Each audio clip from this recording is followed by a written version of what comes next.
The phone rang, the shrill sound slicing through the silence of his apartment. He glanced at the screen, recognizing her name instantly, a name that had once brought warmth to his heart but now only evoked a cold, hollow ache. Reluctantly, he answered, his voice cautious. "Hello? James, I need your help." She sobbed into the receiver, her voice trembling. The desperation in her tone was unmistakable. He sat up straighter, his eyes narrowing. "What happened?" I lost him. James, I lost our son," she wailed, the words tumbling out in a rush. "I was so careless. I didn't mean to, but..." His heart clenched, a mixture of fear and anger bubbling up within him. "Lost him? What do you mean, lost him?" "We were at the park, and I was distracted. I was talking to someone. I wasn't watching him closely enough. And now he's gone." Her voice broke on the last word, and she dissolved into uncontrollable tears. James felt a surge of rage course through him, but he forced himself to stay calm. "Where are you now?" "At the park. The one near our old house. Please, James, please come help me find him." He hesitated for a moment, his mind racing with the implications of her admission. She had been irresponsible before, but this was unforgivable. Still, his son was missing, and nothing else mattered right now. "I'm on my way," he said firmly, hanging up the phone. Dashing out of his apartment, he jumped into his car and sped toward the park, his thoughts a chaotic whirlwind. 5 years ago, they had shared custody of their 3-year-old son, a child they both loved deeply. But over time, trust had eroded, and infidelity had torn them apart. Now, it seemed, her recklessness had reached a new low. As he pulled into the parking lot of the familiar playground, he spotted her immediately, her petite frame hunched over, her face buried in her hands as she cried uncontrollably. James took a deep breath, steeling himself before approaching her. "Maria," he called out, his voice stern. She looked up, her mascara smeared across her cheeks, eyes red and puffy from crying. "James, thank God you're here. We need to find him. We need to find our son." He nodded, though his expression remained cold. "Tell me exactly what happened." Maria stammered through her explanation, her sentences disjointed and fraught with guilt. I met someone recently. We were talking, and I got caught up in the conversation. I should have been watching him, but I thought he was playing nearby. When I finally noticed, he was gone." James clenched his fists, resisting the urge to shake some sense into her. "And who was this person you were so engrossed with?" Her gaze faltered, unable to meet his eyes. Just someone I met. It doesn't matter now. We have to find our son." He bit back the retort that threatened to spill from his lips, focusing instead on the urgency of the situation. "All right, let's search the park. Spread out. Call his name."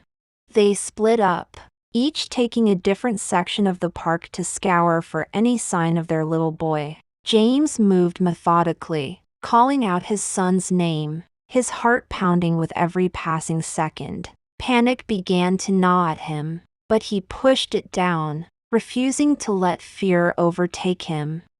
After what felt like an eternity, he heard Maria's voice again, this time filled with a glimmer of hope. "James, over here!" He sprinted toward her, spotting her standing by a tall hedge that bordered the park. She pointed frantically to a small gap in the bushes. "I think I heard something. I think he might be in there." Without hesitation, James plunged into the dense foliage, his hands and forearms scratched by the sharp branches as he pushed deeper into the thicket. Finally, he saw a flash of color, his son's favorite blue jacket. Relief washed over him, mingled with a fierce protectiveness. "Hey, buddy," he called softly, kneeling down to the boy's level. "Are you okay?" His son looked up, his eyes wide and scared, but he nodded slowly. "Daddy." James gathered the boy into his arms, holding him tightly. "It's all right. You're safe now." As he emerged from the hedge, Maria rushed forward, her face pale with relief. "Is he okay? Is he hurt?"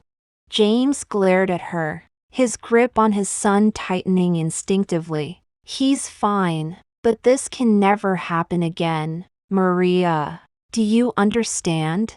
She swallowed hard, nodding rapidly. "I know. I promise. It won't happen again."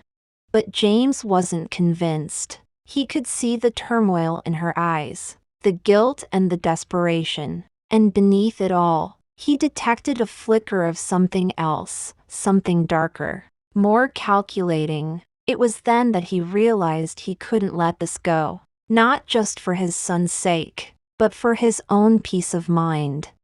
"Come on," he said, his voice firm. "Let's get him home." As they walked back to the car, James's mind raced, formulating a plan. He needed to ensure his son's safety, but he also needed to confront Maria about her choices, about the man who had distracted her, leading to this dangerous lapse in judgment. Back at his apartment, James settled his son into bed, tucking him in with a gentle kiss on the forehead. "Sleep tight, buddy. Daddy will be right here if you need me." The boy yawned, his eyes drooping with exhaustion. "Night, Daddy." James watched him for a moment longer, ensuring he was truly asleep before turning to face Maria, who stood uneasily in the doorway. "We need to talk," he said quietly, gesturing for her to follow him into the living room. She complied, her posture stiff with unease. "About what?" "About what happened today. About why you were so distracted that you lost our son." Maria shifted uncomfortably, her eyes darting away. "I already told you. I was talking to someone." "Tell me everything," James demanded, his tone leaving no room for argument. "Who is this person? And what were you really doing while you were supposed to be watching our son?" She hesitated, her lips pressed into a thin line. "It's complicated." "Uncomplicate it," he snapped, his patience wearing thin. "Now." Maria sighed, her shoulders slumping in resignation. "His name is Mark. We met at a party a few weeks ago. We've been seeing each other, but it's not serious. I swear." "James." It meant nothing. James felt a surge of jealousy and bitterness rise within him, but he pushed it aside, focusing on the immediate danger. "You were so wrapped up in him that you jeopardized our son's safety?" She nodded reluctantly, tears welling up again. "I know.